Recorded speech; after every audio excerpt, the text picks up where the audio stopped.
Hello everyone and welcome to another guide for blood magic. Today we'll be going over what you can do with Arcane Ashes to create alchemical arrays. Now keep in mind the order you place the items for the arrays are important. The wrong base material will create the wrong one and it will use the durability of your ashes.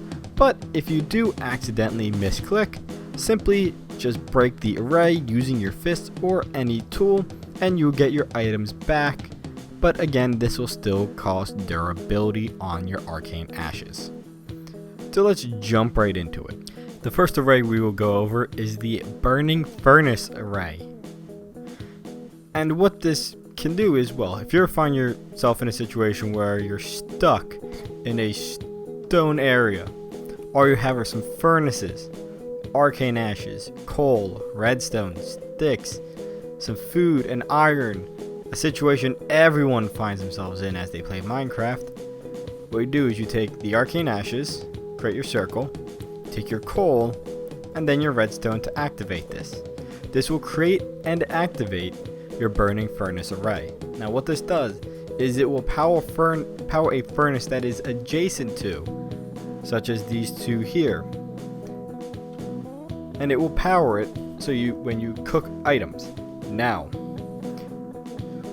what this does is for every 2 items it smelts, it will take half a heart from a player within 10 blocks. If the furnaces are empty, such as they are now, then they will not take any health and they will not be active. Or if there's no player within 10 blocks. Now, if I take this iron and beef, place it in there, ooh, I've been hurt. Now let's place them there. Ooh, I've been hurt again. So, when 2 of these are finished, I will then take another half a heart damage for each. But, all I gotta do is wait for food, num num num num num, and then I get my heart back. So, if you're in a bind and you need some stuff to power your furnaces, you got your ashes on you and the right materials, they can be useful. Or, if you don't feel like wasting coal or charcoal, you can just plant one of these down to cook stuff as needed. Now, keep in mind that when I tested these seem to only work for standard Minecraft furnaces. Modded furnaces do not seem to work as well. This is similar to the lava crystal with its function. The movement array is created using a feather and then a redstone. This array will launch you forward a number of blocks depending on the direction it is facing and the speed in which you hit it. Now, what I mean by that is currently you can see that the array is shaped as an arrow pointing that direction, where all the signs are. So this will launch you in that direction no matter what way you hit this array. Now, if you want to get the most distance out of it, I've done a number of tests. The first test is simply just walking into it. This will launch you about 8 blocks. Sprinting will launch you about 10 blocks. Falling from any height will launch you about 13 blocks. Sprint jumping will launch you on average 15 blocks. This depends on where you hit the array in either full sprint or if you are jumping. The updraft array is created using 1 feather, then 1 glowstone, and works similar to the movement array, but it will lift you up so you can jump over walls or onto ledges. Now, one thing to note is that no matter how you hit this, you will jump 6 blocks. So I just walked into it. Now, even if you sprint into it or if you fall on it, you will only be able to go up 6 blocks. The bouncing array is created using 1 slime ball, then 1 redstone. It will cushion your fall and make you bounce, similar to a slime block or a sigil of elasticity. And you can stop the bounce by holding shift and it will simply prevent all fall damage. Now, one thing I did notice is that when you fall from different heights, this first test here is from 6 blocks. This next test is 14. And my final test was all the way up at 20 blocks. But for some reason, 20 blocks and upward, sometimes you don't, you just hit the ground and negate all fall damage. But from 19 blocks, it seems to work fine, so keep that in mind. If you want to bounce from 20 blocks or up, this array could be kind of iffy. The teleportation array is created using an ender pearl and a redstone. This array will teleport you to another active array it can find within a 20 block line from the source. What I mean by that, by any active array, is it'll work with movement, updraft, bouncy, burning furnace array, or another teleportation array. To show you some examples I have here is we have this first teleportation array. Step on it and it teleports me to this burning furnace array. Now if I want to get back, I can simply take this teleportation array and go back. But you know what? I kind of want to teleport and bounce, so I'll hop on that one next. And you know what? Let's do it. That's weird. I can't teleport.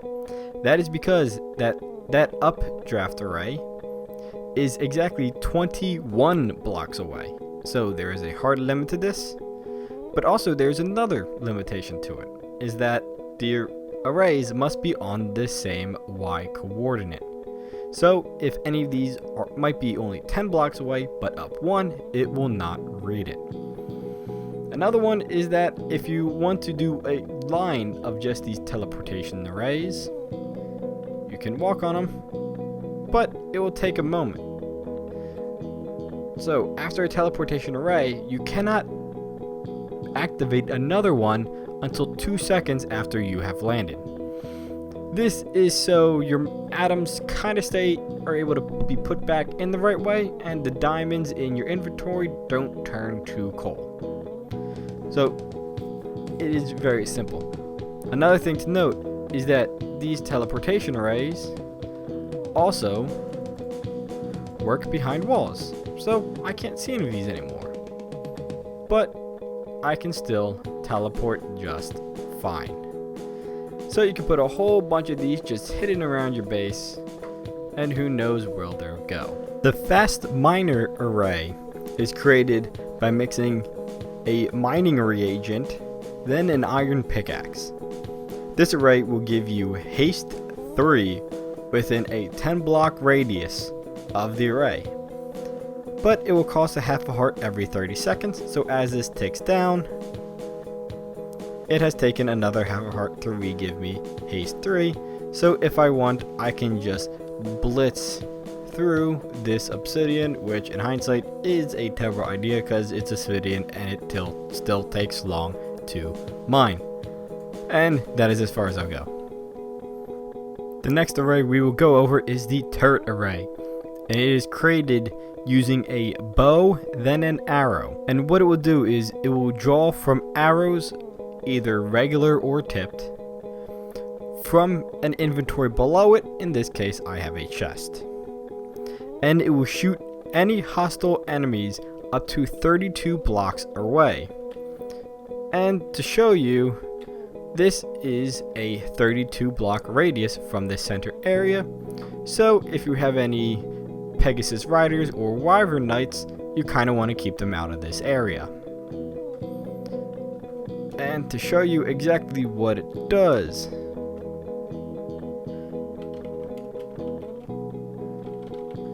let me set it to night, and let's spawn a zombie. So as you can see, it pulls back and shoots. Ooh, this is a nice 3D one. Just like a bow and arrow, it pulls back and shoots, and no, yay! They have defended my little village.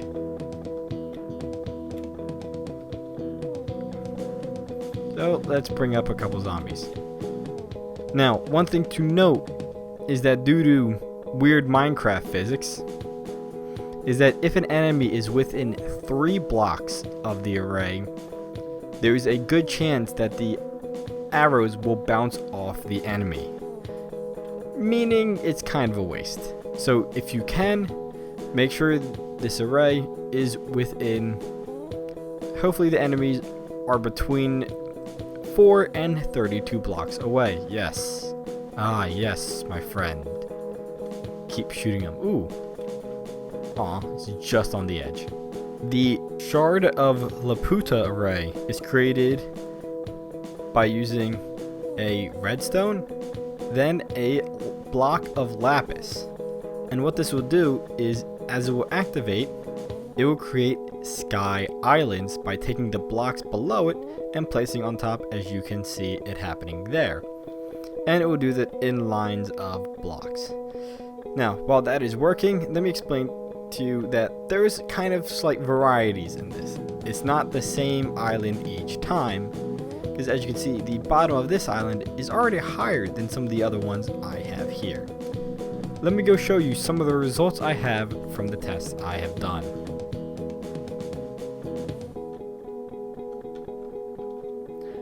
The first test I did was I placed the sigil right where the sign is, and this island is 6 blocks in radius.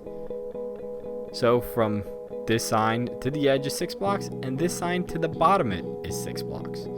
And this island was raised 11 blocks from grass to bottom, or 17 blocks from grass to grass. Now, that having a nice test, I just decided to do another one. This one is 8 blocks in radius. And it is 9 blocks from grass to bottom, but again, 17 from grass to top. So I just figured, okay, so wherever I put this, it seems to raise it 17 blocks. So I did another test, and what I did was I recreated one of the standard village houses from a village. And this one raised 18 blocks because I placed it in the center of the house, and the bottom is 11. And this one is 7 by 7, 7 blocks in radius. But as you can see, there seems to be something missing. There's no door and no ladder. What I discovered was that any block that seemed to be placed on another one, such as a door or a ladder, will be broken and cannot be replaced as it is forming. So after I noticed that, I tried that with my next test of I made a little well with some more fences, because the fence is carried, but I filled it with grass and flowers around it. But as you can see, there is no grass or flowers. This one is only 5 blocks in radius. It is smaller than the others, and it is lower than the others as well. Even though the bottom is 9 blocks, the top is only 13. That could be said of the smaller size. So I seem to get an interesting baseline of 9 blocks for some of these, but I wasn't too sure. So next one I did was I used obsidian, just to see if it could transfer it, which it does. But the island itself is only 4 blocks in radius. It is still 9 blocks from grass to bottom, and 12 from grass to grass, or should I say grass to obsidian for this one. So there seems to be a couple different varieties of how they happen. Some of them going 9 blocks in height, some of them 11, and this new one, it seems to be larger than the rest, and it is higher. I am unsure of why this is happening. It seems to just be all random, because that's what the mod entails. Even though it's still a lot of fun to create some variety.